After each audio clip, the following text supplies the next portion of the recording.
John chapter 19. So then Pilate took Jesus and scourged him.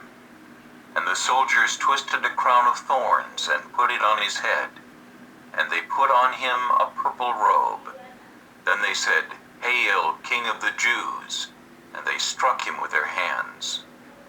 Pilate then went out again and said to them, "Behold, I am bringing him out to you, that you may know that I find no fault in him." Then Jesus came out, wearing the crown of thorns and the purple robe. And Pilate said to them, "Behold, the man." Therefore, when the chief priests and officers saw him, they cried out, saying, "Crucify him! Crucify him!" Pilate said to them, "You take him and crucify him, for I find no fault in him." The Jews answered him, "We have a law, and according to our law he ought to die, because he made himself the Son of God." Therefore, when Pilate heard that saying, he was the more afraid, and went again into the praetorium and said to Jesus, "Where are you from?" But Jesus gave him no answer. Then Pilate said to him, "Are you not speaking to me?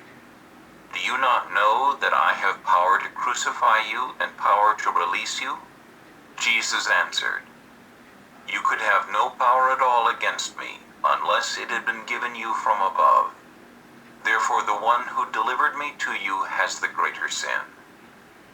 From then on, Pilate sought to release him, but the Jews cried out, saying, "If you let this man go, you are not Caesar's friend. Whoever makes himself a king speaks against Caesar."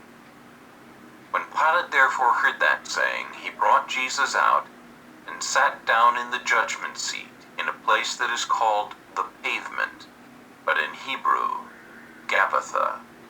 Now it was the preparation day of the Passover, and about the 6th hour, and he said to the Jews, "Behold your king." But they cried out, "Away with him! Away with him! Crucify him!" Pilate said to them, "Shall I crucify your king?" The chief priests answered, "We have no king but Caesar."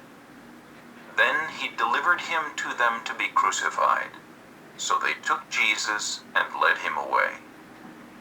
And he, bearing his cross, went out to a place called the Place of a Skull, which is called in Hebrew, Golgotha, where they crucified him, and two others with him, one on either side, and Jesus in the center. Now Pilate wrote a title and put it on the cross, and the writing was, "Jesus of Nazareth, the King of the Jews." Then many of the Jews read this title, for the place where Jesus was crucified was near the city, and it was written in Hebrew, Greek, and Latin. Therefore the chief priests of the Jews said to Pilate, "Do not write, 'The King of the Jews,' but 'He said, I am the King of the Jews.'" Pilate answered, "What I have written, I have written." Then the soldiers, when they had crucified Jesus, took his garments and made 4 parts, to each soldier a part, and also the tunic. Now the tunic was without seam, woven from the top in one piece. They said therefore among themselves, "Let us not tear it, but cast lots for it, whose it shall be, that the scripture might be fulfilled which says, 'They divided my garments among them, and for my clothing they cast lots.'" Therefore the soldiers did these things. Now there stood by the cross of Jesus his mother, and his mother's sister, Mary the wife of Clopas, and Mary Magdalene. When Jesus therefore saw his mother, and the disciple whom he loved standing by, he said to his mother, "Woman, behold your son." Then he said to the disciple, "Behold your mother." And from that hour that disciple took her to his own home. After this, Jesus, knowing that all things were now accomplished, that the scripture might be fulfilled, said, "I thirst." Now a vessel full of sour wine was sitting there, And they filled a sponge with sour wine, put it on hyssop, and put it to his mouth.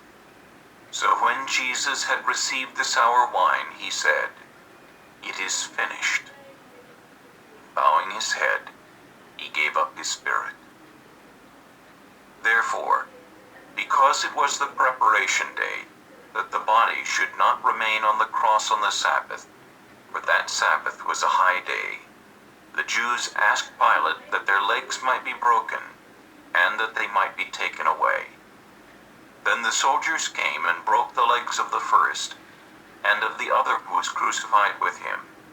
But when they came to Jesus, and saw that he was already dead, they did not break his legs.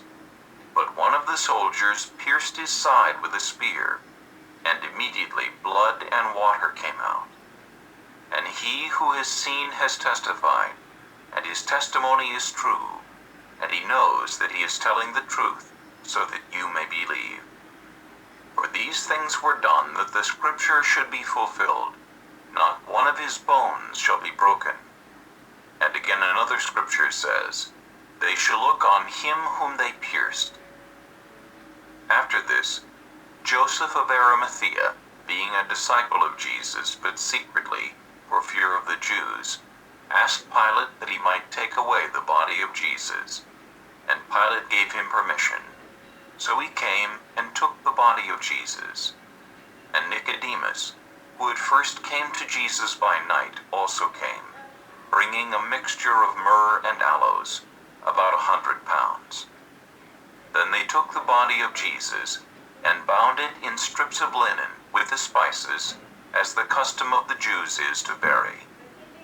Now in the place where he was crucified there was a garden, and in the garden a new tomb in which no one had yet been laid. So there they laid Jesus, because of the Jews' preparation day, for the tomb was nearby.